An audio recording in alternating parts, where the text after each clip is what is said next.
Kawullak owan suudi 4 adamy mart aýynda köpçülik bolup bir ýaşaýaly öldürmäge gatnaşanlyk üçin ölüme hökm etdi. Pidanyň ady Farhundy. Ol Kur'any otlapdyr diýen ýalan gepler arly ölýän çaýenjilipdi. Sudya sud edilýänleriň ýene 8-sini bu hüjümdäki rol üçin 16 ýyl türme tutsaglygyna hökm etdi. Suda çekilenlerin 18'si günäsiz tapyldy. 19 sany polisiýa ofiseri bolsa bu wakanyň öňüne almalykda aýplanýar we olaryň hökmi inni çykarylmaly.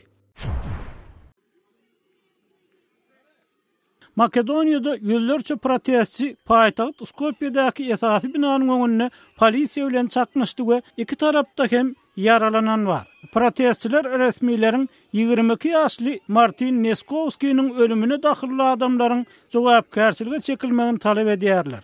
Ol 4 ýyl mundan ozal polisiýa işgärleri tarapyndan urulanan soň ýogurly.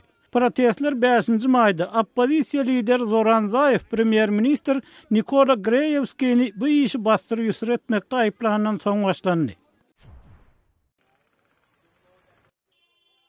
Pakistanyň Quetta şäherinde milletçi we dinçi partiýalaryň çağırşyndan soň dükanlar ýapyldy. Bu partiýalar Pakistan Hytaý ykdysady koridor wagtda öz talaplaryny öňe sürýärler.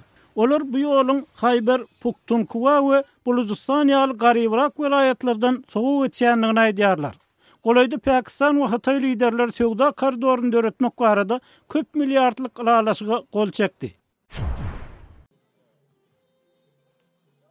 Bosniýanyň paýtagty Sarajewada Romalılar ýaz bayramyny bellädiler.